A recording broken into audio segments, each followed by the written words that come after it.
नमस्कार, फाइटर समाचार में आपका स्वागत है। पेश आज 12 फरवरी दोपहर 3 बजे राजस्थान की खास खबरें। एसआई भर्ती मामले में हाईकोर्ट ने राजस्थान लोक सेवा आयोग के एफआईआर दर्ज नहीं कराने पर नाराजगी जताई।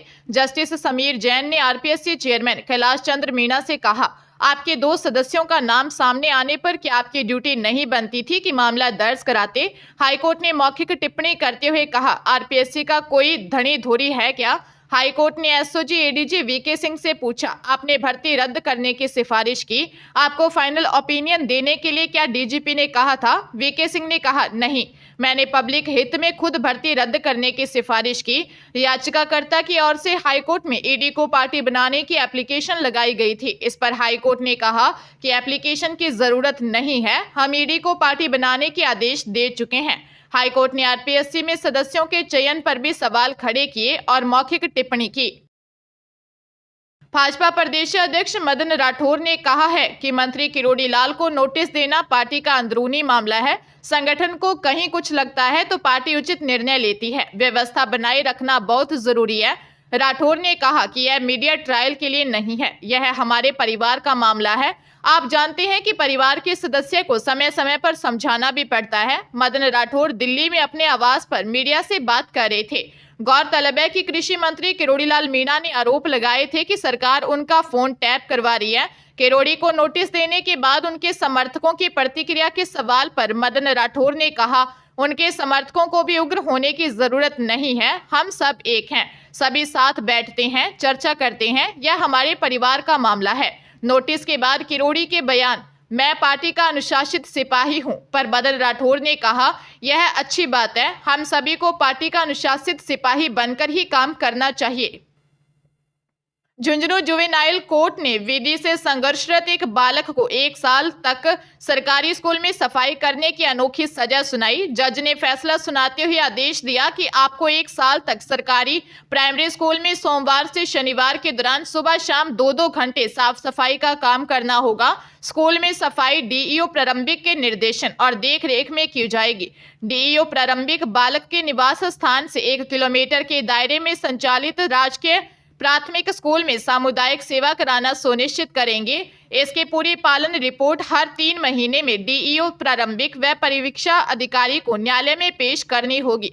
सेशन न्यायाधीश दीपा गुर्जर ने बालक को मारपीट कर चोट पहुंचाने और बोलेरो कार में तोड़फोड़ करने का दोषी पाया। 14 अगस्त 2019 को हुई इस मारपीट में युवक सचिन मीणा की मौत हो गई थी। नेशनल टेस्टिंग एजेंसी ने जेईई मेन 2025 जनवरी सेशन का रिजल्ट घोषित कर दिया है। इसमें 14 स्टूडेंट्स ने 100 परसेंटाइल हासिल की है। इसमें राजस्थान के सर्वाधिक 5 बच्चों आयुष सिंगल, राजीत गुप्ता, सक्षम जिंदल, अर्नल सिंह और ओम प्रकाश बेहरा ने पूरे अंक हासिल किए। इनमें 14 टॉप एनटीए स्कोरर्स में 12 छात्र जनरल कैटेगरी से हैं, जबकि एक छात्र ओबीसी और एससी कैटेगरी से हैं। परीक्षा के पहले चरण में 12,58,000 से ज्यादा छात्र शामिल हुए। जेईई मेन 2025 का दूसरा चरण अप्रैल में होगा।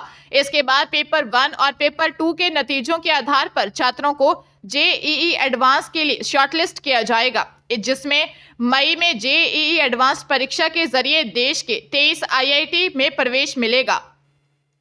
धौलपुर के सूरजपुरा गांव में एक पति अपनी पत्नी की हत्या कर फरार हो गया। जानकारी के अनुसार वल्लभगढ़ निवासी 22 वर्षीय बबीता की शादी 4 वर्ष पूर्व करौली के हिंडौन निवासी महावीर से हुई थी। महीने पहले कामकाज के लिए महावीर अपने ससुराल वल्लभगढ़ चला गया। 3 दिन पहले महावीर की अपनी पत्नी ममता के साथ अनबन हो गई। इसके बाद महावीर बबीता को वल्लभगढ़ छोड़कर हिंडौन चला गया। इस दौरान बबीता और उसकी छोटी बहन बबली अपनी बुआ की बेटी के घर शादी समारोह में धौलपुर आ गए। पत्नी के धौलपुर आने की सूचना पर महावीर भी शादी समारोह में शामिल होने धौलपुर पहुंचा, जहां देर रात तक हुए नाच गाने के बाद दोनों पति पत्नी कमरे में सो गए। मृतका की बहन बबली ने बताया कि रात को जीजा महावीर ने उसकी बहन की हत्या कर दी। पुलिस फिलहाल फरार आरोपी की तलाश में जुटी है। डीग जिले की बैंक ऑफ बड़ौदा कामा शाखा ने कामा नगर पालिका की अध्यक्ष गीता खंडेलवाल के पति को डिफॉल्टर घोषित कर दिया है। बैंक की तरफ से बैंक के मेन गेट पर 16 डिफॉल्टरों की लिस्ट लगाई गई है। भगवान दास खंडेलवाल के नाम के आगे बकाया राशि भी लिखी गई है। लिस्ट में बताया गया है कि भगवान दास खंडेलवाल ने भगवान ट्रांसपोर्ट एंड कंस्ट्रक्शन कंपनी के नाम पर बैंक से 26,04,027 रुपए लिए थे, जो उन्होंने आज तक नहीं चुकाए। इसके बाद उनका नाम डिफॉल्टर की लिस्ट में डाल दिया गया। यह लिस्ट बैंक की तरफ से लगाई गई है। इसके बारे में जब नगर पालिका अध्यक्ष के पति भगवान दास खंडेलवाल से बात की तो उन्होंने बताया कि उन पर बैंक का 26,04,027 रुपए बकाया है। वह किसी समस्या के चलते बैंक का पैसा नहीं चुका पाए। वे 15 दिन के अंदर पैसा चुका देंगे। कामा नगर पालिका की चेयरमैन गीता खंडेलवाल भी खुद विवादों में रही हैं। पंजाब के पटियाला में पुलिस ने बड़ी कार्रवाई करते हुए गैंगस्टर लॉरेंस बिश्नोई गैंग के एक सदस्य सहित 3 आरोपियों को गिरफ्तार किया है। सीआईए स्टाफ ने आरोपियों से कुल 4 पिस्टल, 1 देशी कट्टा और 21 जिंदा कारतूस बरामद किए हैं। एसएसपी डॉक्टर नानक सिंह के मुताबिक पहला आरोपी दिलदार खान उर्फ दिल्ला है, जो लॉरेंस बिश्नोई के करीबी दीपक बनूड़ की गैंग से जुड़ा था। उसे अबचल नगर फोकल पॉइंट एरिया से गिरफ्तार किया और उसके पास से 2 पिस्तौल व 8 कारतूस बरामद हुए। दूसरा आरोपी कुलविंदर सिंह उर्फ मौफर है, जिसे DCW पुल के नीचे से पकड़ा गया। उसके पास 32 बोर की 2 पिस्टल और 10 कारतूस मिले। तीसरा आरोपी मनिंदर सिंह लड्डू है, जिसे सनौर थाना क्षेत्र से गिरफ्तार किया है। उसके पास से 1 देसी पिस्तौल व 3 कारतूस बरामद हुए। दिलदार खान और कुलविंदर सिंह के खिलाफ कई मामले दर्ज हैं। दोनों आरोपियों से पूछताछ की जा रही है।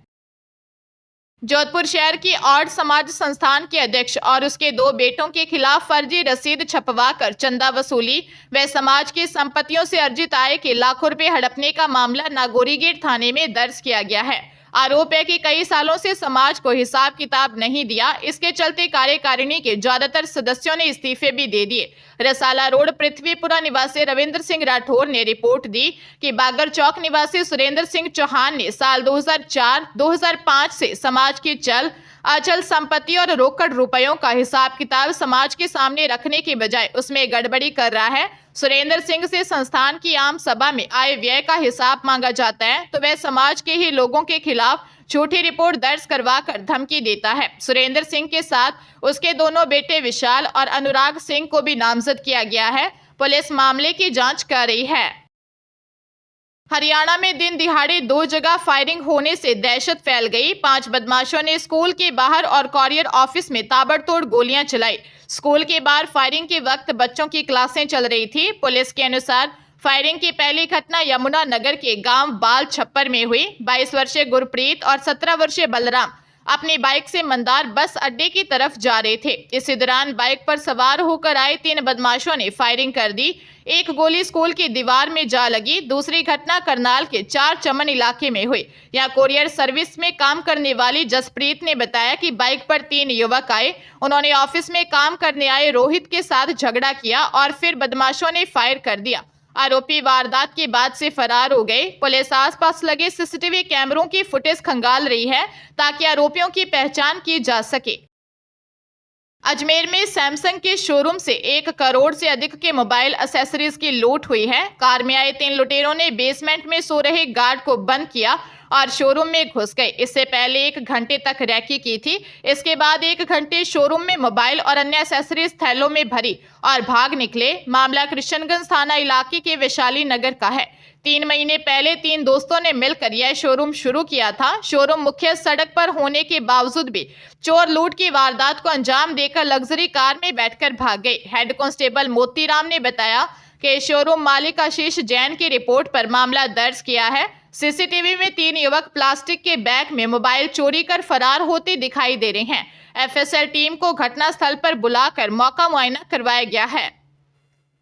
जयपुर में किडनैप कर नाबालिग लड़की से रेप का मामला सामने आया है। नाबालिग को बहला फुसलाकर आरोपी पड़ोसी किडनैप कर ले गया। पिछले 3 साल तक ठिकाने बदलकर उसका देह शोषण करता रहा। शास्त्री नगर थाने में पीड़ित ने जनवरी 2022 में नाबालिग बेटी के किडनैपिंग का मामला दर्ज करवाया था। उसकी 16 साल की बेटी पड़ोस में जाने की कहकर गई थी। उसके बाद घर नहीं लौटी। जांच में पड़ोसी युवक द्वारा फुसलाकर नाबालिग का किडनैप कर ले जाने का पता चला। किडनैपर का क्लू मिलने पर अलग अलग समय पर टीमों को भेजा, लेकिन आरोपी समय समय पर अपनी लोकेशन बदलता रहा। बिहार, गोवा, मुंबई अलग अलग जगह नाम पहचान बदलकर ठिकाने बदलकर लड़की को लेकर फरारी काटता रहा। पुलिस ने आखिरकार बुंदेलशहर, नवादा, बिहार से इनामी आरोपी को धर दबोचा।